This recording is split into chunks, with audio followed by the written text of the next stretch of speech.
Hello everyone, I am Astha. Welcome to our YouTube channel Government Job GNU Notification.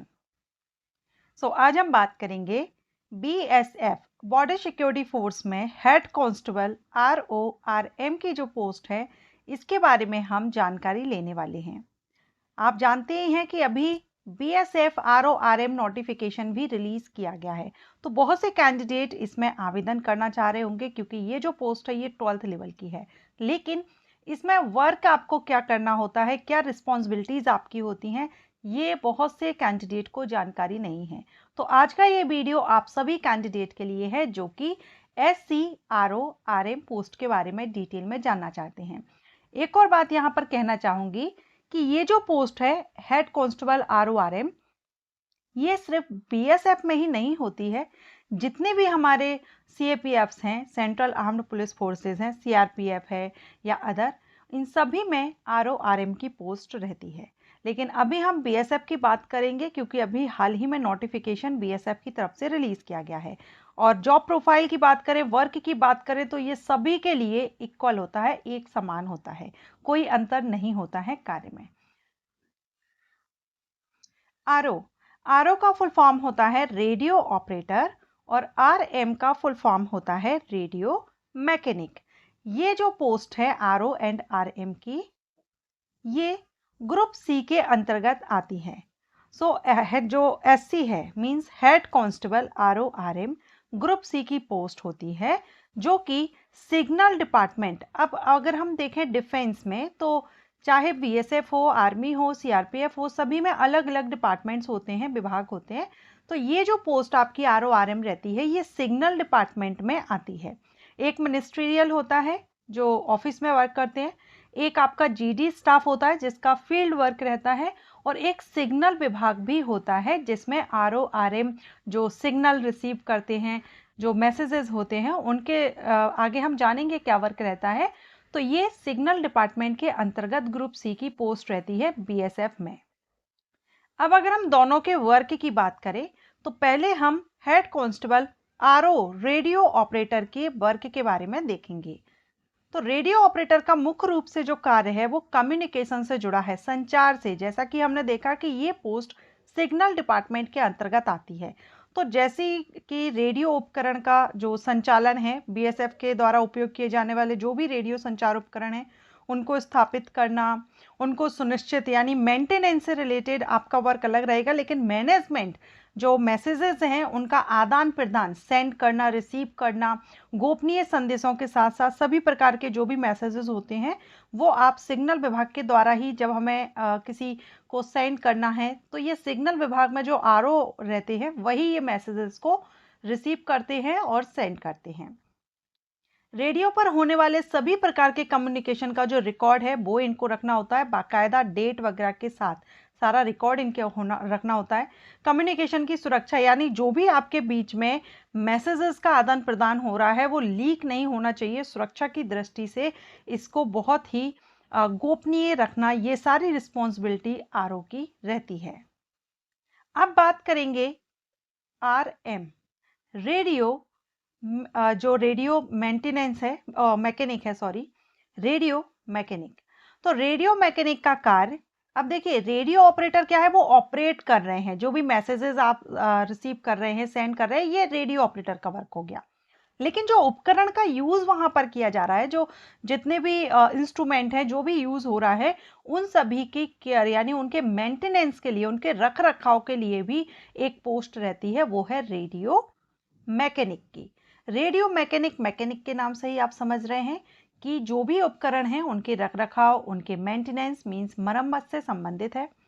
संचार उपकरणों का रखरखाव जैसे रेडियो सेट हो गया, वॉकी टॉकी हो गया, इनकी रेगुलर जांच करते रहना कि इनमें कहीं कोई खराबी तो नहीं है। अगर कोई प्रॉब्लम होती है तो उसका पता करके उसको ठीक करना, उपकरण की कार्य क्षमता को सुनिश्चित करना, नियमित रूप से जांच करना, ये सारा इनका रहता है। बाकी अब जो उपकरण हैं इनका रिकॉर्ड इनको रखना होता है, ठीक है, क्या सही हो रहा है, किसका मेंटेनेंस किया जा रहा है, कौन खराब, ये पूरा जो रिकॉर्ड है ये RM को करना होता है। तो अभी आप RM और RO के वर्क के बारे में जान गए हैं। आगे हम बात करेंगे इसके बाकी जो इम्पोर्टेंट पॉइंट्स हैं eligibility condition, salary, selection procedure को। तो हम बात करेंगे एलिजिबिलिटी कंडीशन में सबसे पहले क्वालिफिकेशन की। अगर हम आरओ के लिए बात करें, रेडियो ऑपरेटर के लिए 12th आपने फिजिक्स, केमिस्ट्री, मैथमेटिक्स सब्जेक्ट से किया हुआ है 60% मार्क्स के साथ। और ये जो 60% मार्क्स हैं आपके इन तीनों सब्जेक्ट में मिलाकर के एग्रीगेट मार्क आपका इन तीनों सब्जेक्ट का कम से कम 60% होना चाहिए, तो आप आवेदन कर सकते हैं। इसके अलावा 10th पास कैंडिडेट भी आरओ या आरएम के लिए आवेदन कर सकते हैं, लेकिन उनको आफ्टर 10th आईटीआई करना होता है radio and television, electronics engineering, computer operator, programming assistant, data preparation and computer software या जनरल इलेक्ट्रॉनिक्स इंजीनियरिंग और डाटा एंट्री ऑपरेटर।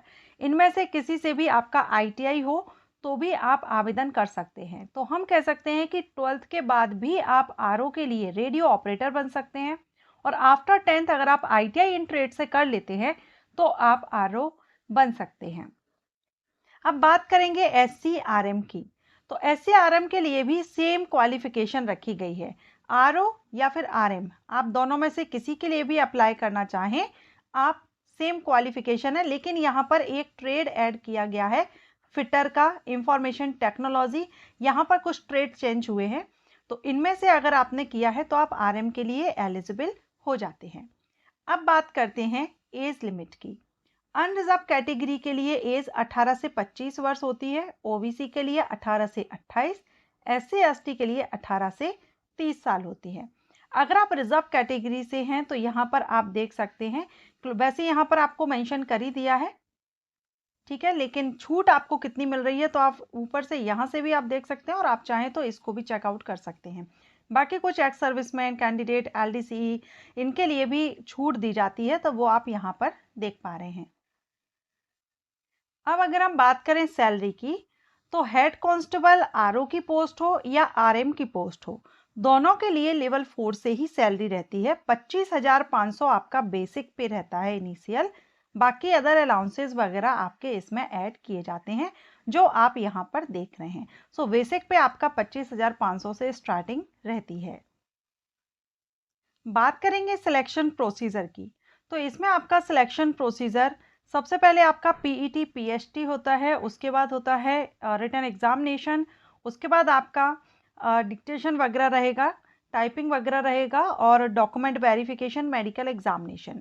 तो सबसे पहला जो फेज़ आपका है वो पीएचटी और पीईटी रहता है, फर्स्ट फेज़ है। सेकेंड फेज़ आपका कंप्यूटर बेस्ड टेस्ट होता है यानी सीवीटी। इसके बाद थर्ड फेज़ आपका डॉक्यूमेंट वेरिफिकेशन, डिक्टेशन, जो अभी हमने देखा, मेडिकल एग्जामिनेशन, ये आपका थर्ड फेज़ रहता है। सो 3 फेजेस में आपका सिलेक्शन प्रोसीजर रहेगा, physical, written and document verification, medical and dictation. अब अगर आप आरओ पोस्ट के लिए डिक्टेशन किसको देना होगा, अगर आप हेड कांस्टेबल आरओ पोस्ट के लिए अप्लाई करते हैं तो आपका डिक्टेशन यहाँ पर 50 नंबर का रहेगा। 200 का तो आपका सीवीटी एग्जाम हो गया, computer based test, written exam, 50 का डिक्टेशन, टोटल 250। लेकिन अगर आप आरएम पोस्ट के लिए करते हैं तो यहाँ पर आपका डिक्टेशन टेस्ट नहीं होता है, सिर्फ आपको रिटन एग्जामिनेशन देना होता है जो कि 200 मार्क्स का रहता है। तो जो डिक्टेशन नहीं देना चाहते हैं, जिनका नहीं है, रीडिंग टेस्ट होता है, क्वालिफाइंग नेचर का होता है, वो यहाँ पर आरएम के लिए आवेदन कर सकते हैं। अब फिजिकल स्टैंडर्ड अगर देखें तो मेल कैंडिडेट के लिए कम से कम 168 सेंटीमीटर हाइट होनी चाहिए, फीमेल कैंडिडेट के लिए 157 सेंटीमीटर। वहीं अगर कुछ एरियाज से यहाँ पर मेंशन किया गया है आप बिलोंग करते हैं तो आपको छूट मिल जाती है एज में, हाइट में।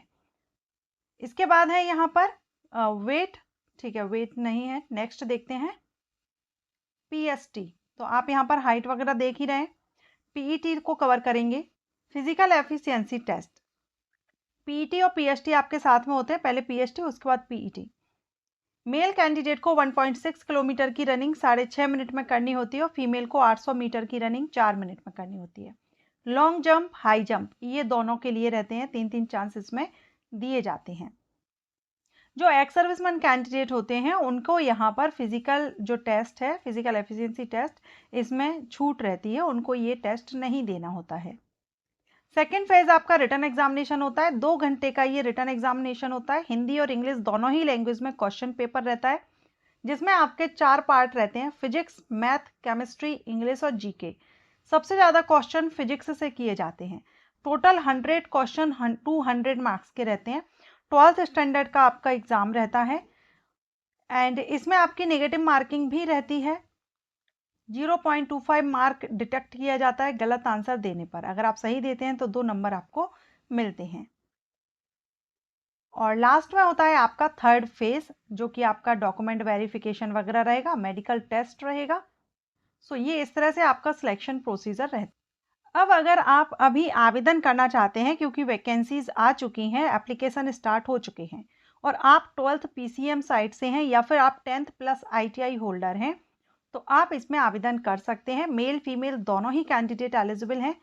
आवेदन करने की जो एप्लीकेशन जो डेट है, 24 अगस्त से आवेदन स्टार्ट हो चुके हैं। 23 सितंबर 2025 लास्ट डेट है। 23 सितंबर तक एप्लीकेशन चलेंगे। ऑनलाइन आपको अप्लाई करना है। तो जो भी कैंडिडेट इंटरेस्टेड हो, आवेदन करना चाहें, परमानेंट जॉब अपॉर्चुनिटी है। वर्क क्या रहेगा आपको हमने देख लिया स्टार्टिंग में ही। सो अगर आप आवेदन करना चाहते हैं, एप्लीकेशंस रनिंग है, अप्लाई कर सकते हैं। और ये इन्फॉर्मेशन आपको अच्छी लगी हो तो वीडियो को लाइक ज़रूर करें। Thank you.